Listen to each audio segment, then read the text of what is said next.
सीता की माता की सखी उनको समझाते हुए बताती हैं कि मंत्र परम लघु जासु बस विधि हरिहर सुर सर्व, कि देवताओं की पूजा का जो मंत्र होता है वो बहुत छोटा होता है, परम लघु बहुत छोटा होता है, लेकिन उसके वश में सारे देवता होते हैं, चाहे वो विधि हो, हरि हो या हर हो, यानी ब्रह्मा हो, विष्णु हो या महेश हो।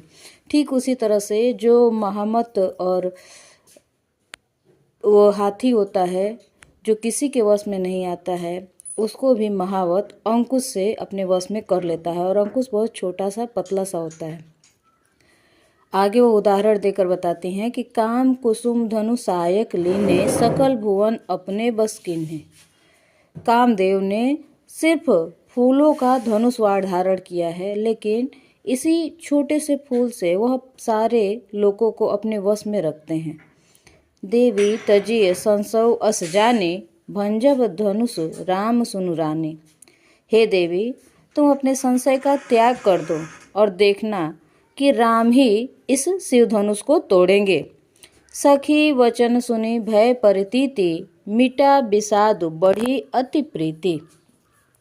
अपनी सहेली के वचन को सुनकर उस पर विश्वास करते हुए सीता की माता का जो विषाद था, जो दुख था, वह समाप्त हुआ और राम पर प्रेम उनका बढ़ गया।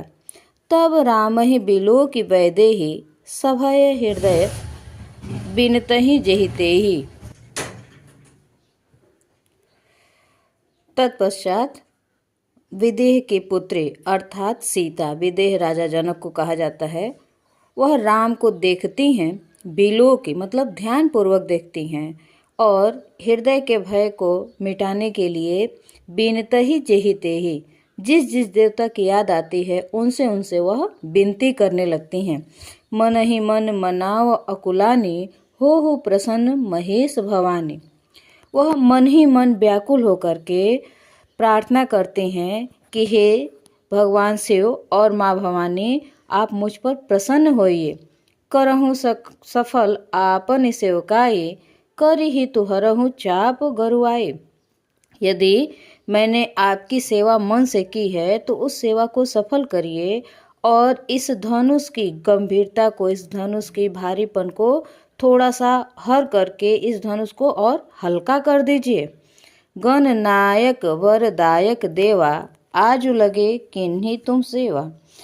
फिर वह भगवान गणेश से प्रार्थना करती हैं कि हे गणेश, आप तो सबको वर देने वाले हैं, और आज तक अगर मैंने आपकी सेवा मन से की है तो बार बार विनती सुनी मोरी करहूँ चाप गुरता अति थोरी।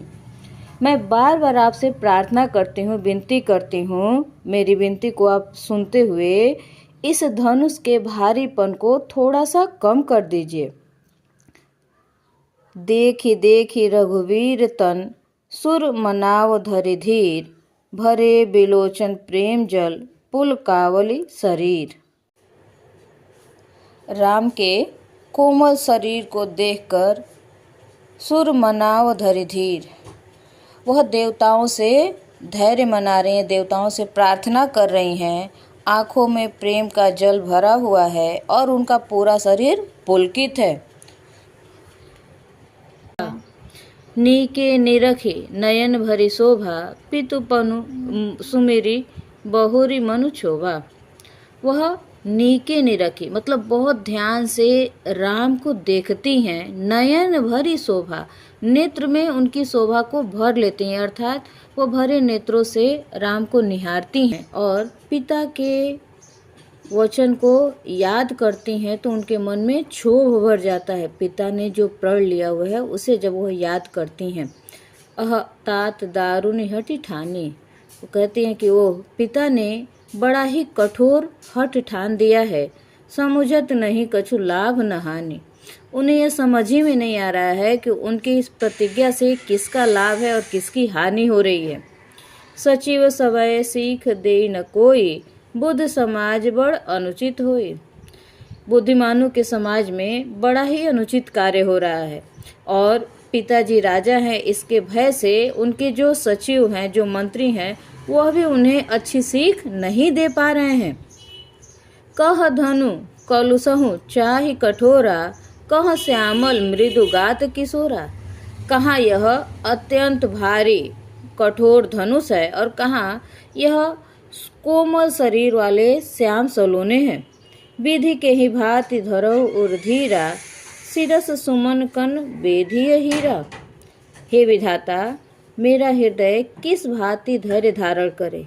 क्या कभी शिरीष के फूल से हीरे को छेदा जा सकता है। सकल सभा के मति भय भोरी, अब मोहि शंभु चाप गति तोरी। इस सभा में जितने लोग उपस्थित हैं सबकी बुद्धि भ्रमित हो गई है। हे महादेव, हे के धनुष पिनाक, ये पिनाक महादेव के धनुष का नाम है। अब तो मुझे बस तुम्हारा ही सहारा है, निज जड़ता लोगन पर डारे। हे धनुष, तुम अपनी जड़ता को लोगों में बांट दो। होई हरहु रघुपति निहारी। तुम जरा ध्यान से रघुपति को, श्री राम को निहारो, देखो कितने कोमल हैं। इसीलिए अपने भारीपन को तुम इस समाज में उपस्थित लोगों में बांट दो। अति परिताप सिय मन माहि, लव निमेष जुग सय सम जाहि।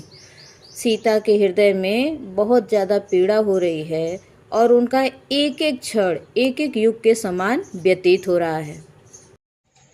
शेष अगले पार्ट में।